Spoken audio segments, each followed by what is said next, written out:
ወንዱን መርጠሽ እዚህ ነው የምታስቀሪያት? ይሻላል ብለህ ነው አይደል እንዴ? እኔ አበባ ሄዲያ እንግዲህ እኔ ተነስቼ አልፈልጋት። እንዴት እዚህ መጣው ግን? በፈተና የተከበበች ምስኪን ልጅ ማን ያልተፈተናል? እቺን የመሰለች አበባማ ከእጅ አትወጣ። ትወዳታለህ? አዎ ወዳታለሁ። አቶ አለም መቼስ ይሄን ካወቀ ማበዱ ነው እንዴ? ለምን ተብሎ እንዴ? ብርቄ ምንድነው እንዲህ ልውጥ የሚያደርግሽ? ወንድ ልጅ እንዳትቀደም ትንሽ አትጫወችም? ብርቄ ጉዳ ብንጣሽብኝ አይደል እንዴ? ሞታለች ካሉኝ አንድ ሰው መግደል አይቀርም። የሚያሳዝን ሁኔታ ህብስት ዛሬም ሌላ ፈተና የሆነ ነገር ገጥሟታል።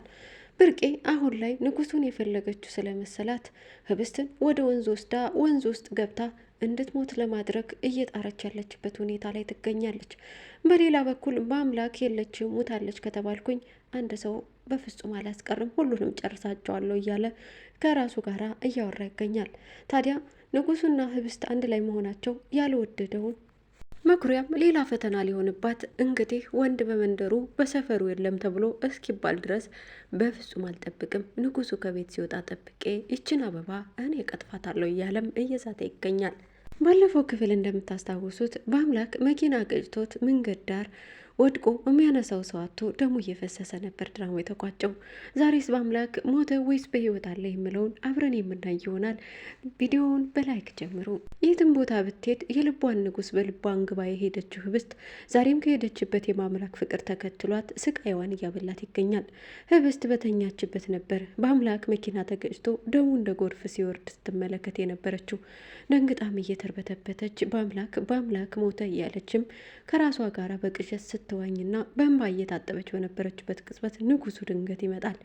ህብስቴዋ ምን ሆነሽ ነው እያለም እያባበላት አቅፎም እንድትረጋጋ ካደረጋት በኋላ ውሃ ስጠኝ ስትለው ተነስቶ ውሃ ለመስጠትም ወደ ጓዳ ይገባል። ታዲያ ግን ነገሩ ግራ አጋብቶታል። በአምላክ እያለች ደጋግማ ስትጠራ የነበረው ፈጣሪን ስለመሰለው ንጉሱ ቆይ ግን እኔ እናት ማንን ነው የምትማጸኘው የሚል ነገርም አቅርቦላታል።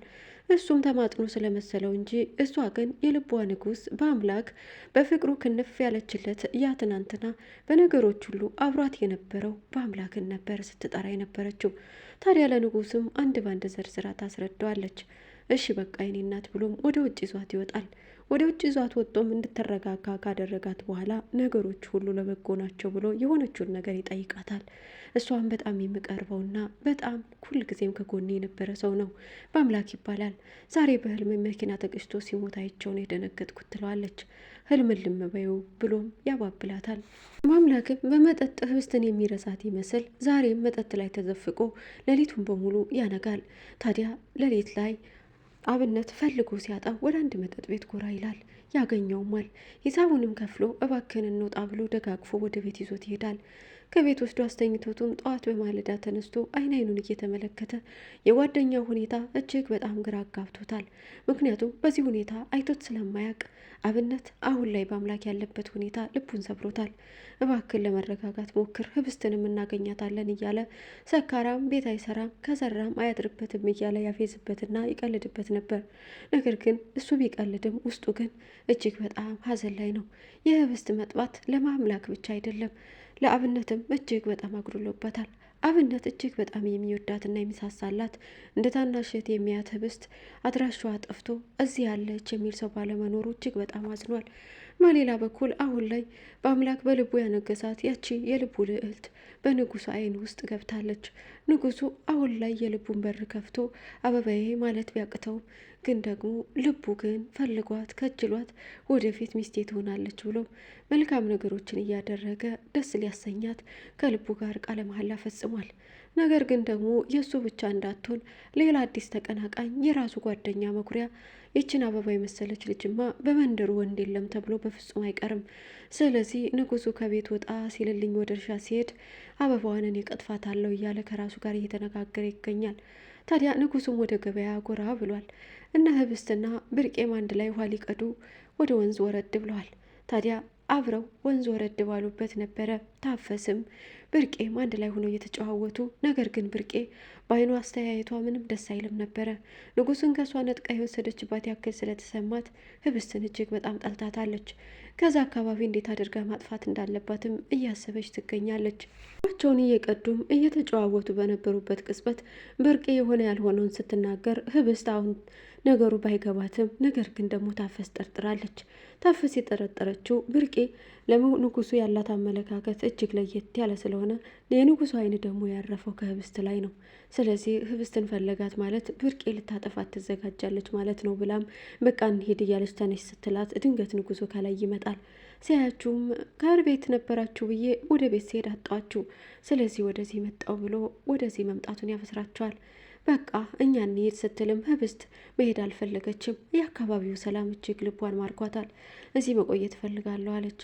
ንጉሱም ይችን መቆየቷን ተጠቅሞ አብሯት ሊቆይ ይፈልጓል። በቃ እኔ ይዣት እመጣለሁ ህብስትዬ፣ ስለዚህ አንቺ ሂጂ ብሎ ታፈስን ከብርቄ ጋር እንድትሄድ ቢያደርጋትም ብርቄ ግን እንኳን ለመሄድ ከዛ ጋር ለመንቀሳቀስ ያሰበች አትመስልም። ተናደደች። ታዲያ ታፈስ ጥላቸውም ወደ ቤት ታመራለች። ታፈስ ጥላቸው ብትሄድም ብርቄ እዚሁ አይን አይን እየተመለከተች የሚካሄደውን ነገር ለማየት ዝግጁ ናት። ታዲያ ስጦታም ገዝቶላት ስለነበረ ስጦታውንም አውጥቶ ይሰጣታል። ህብስት እጅም ልቧም በሐሴት ዘለለ። በጣም ተደሰተች። አንድ አሻንጉሊትና ቀሚስ ነበር ይዞላት የመጣ። ብርቄ ይህን እያየች ውስጧ በንዴት እያረረ አንቺንማ እኔ ቆይ እንዴት አድርጌ ማጥፋት አለብኝ እያለች በነገር ውስጧን መረዘችው። ንጉሱ አለማወቁ ነው እንጂ ለብርቄ ይህን ነገር ከማድረጉ በፊት ፊት ለፊት ማድረግ አልነበረበትም ነበር። ታዲያ ባህሪዋን ያላወቀው ንጉሱ አሁን ላይ ለህብስት ሌላ አዲስ ጉድጓድ ቆፈረላት። ሲሳሳቁና ሲጨዋወቱ ቆይተው ወደ ቤት ተመለሱ። ብርቄ ግን ልቧም ከንጉሱ ላይ ጥላ ክፋቷንና ጭካኔዋን ወደ ህብስት አዙረዋለች።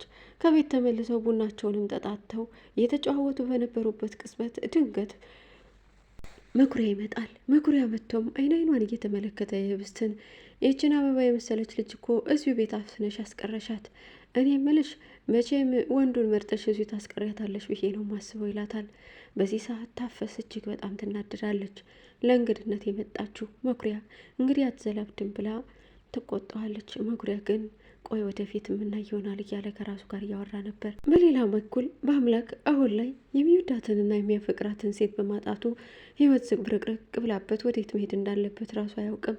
ፎቶዋን አውጥቶ በየመንገዱ ቢፈልግም አንድ እንኳን እናውቃታለን የሚለው ሰው ያጣል። አብነትም አብሮት ከእሱ ጋር እየባዘነ ነው። ሞታ ይሆን ወይስ በህይወት ትኖር ይሆን የሚል ጥያቄ አለመመለሱ ሰላም ነስቶታል።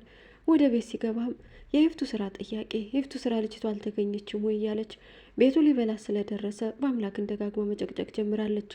በአምላክም ገና ወደፊት ብቻሽን የምትቀርበት ጊዜ እየመጣ ነው አጨቅጭቅኝ ብሎም እንደሚወዳትም ፍርጥ አድርጎ ተናግሯል። ታዲያ ነገሮች ሁሉ ስብስብ ቢሉበትም በልቡ ግን የህብስት ፍቅር ስላልወጣ ፍለጋውን አሁንም ቀጥሏል። ትገኛለች በሚል ተስፋ ወደፊት አብረው እንደሚፈልጓት አብነትም ተስፋ እየሰጠው ይገኛል። ታዲያ የህብስት ልብ ግን አሁን ንጉሱ በሚጠራ ሰዓት ወደ ንጉሱ ሳይኮበልል አይቀርም። ትናንትና በልቡ አንግሰው የነበረውን አብነትንና በአምላክን አውጥታ ጥላ አሁን ላይ አዲስ ምዕራፍ ልትከፍት የተዘጋጀች ትመስላለች። ታዲያ ይህን ምዕራፏን ታበላሽባት የፈለገችው ብርቄ ማንም ከቤት አለመኖሩን አጥንታና አስባ ወደ ቤት ትመጣለች። ታዲያ ህብስት ብቻዋን ቁጭ ብላ ነበረ። ደህና ዋልሽም አለቻት፣ አይነ ቁራኛ እየተመለከተቻት። ህብስት ነገሩን አላወቀችም እና በመልካም እያወራቻት ነበር። ታዲያ እነ ታፈስ የሉም እንዴ ብላ ጥያቄ ስታቀርብላት አዎ የሉም አለቻት በየዋህነት። ነይ በቃ ወደ ወንዝ እንሄድና ከነ ንጉሱ ጋር እዛ ትጫወቻለች ብላ እያጣደፈች ወደ ወንዝ ይዛት ሄደች። ሀሳቧ ግን ወንዝ ውስጥ ጨምራ በዛው ሙታ ትቀራለች። ከዛም ንጉሱን የራሴ የግል ያደርጋለሁ ብላለች። ይዛትም ስትሄድ ግን ከኋላዋ መላኬ ይመጣልኛል ብላ ያላሰበችው ህብስት ድንገት መኩሪያ እየተመለከታቸው ነበር። ታዲያ ብርቄም ወንዝ ውስጥ ወስዳ ወደ ወንዝ ጨምራታለች። እውነት ግን አሁን ማን ያድናት ይሆን? ብርቄ አሁን ላይ ወደ ወንዝ ጨምራታለች። የሚያድናት መኩሪያ ይሆን ወይንስ ንጉሱ ወይንስ ደግሞ ወንዙ በልቷት በዛው መቅረቷ ይሆን? በአምላክም የህብስት መኖርና ለመኖርን ሳያውቅ ህይወቱን እንዴት ይገፋው ይሆን የሚለውን ወደፊት አብረን የምንመለከት ይሆናል። እስከዛው ለቻናል አዲስ ሆናችሁ ሰብስክራይብ፣ ላይክ እያደረጋችሁ ስለምታበረታቱኝ ምስጋና እጅግ ከልብ ነው። ሀሳብ አስተያየታችሁን ኮሜንት ላይ አስፍሩልኝ።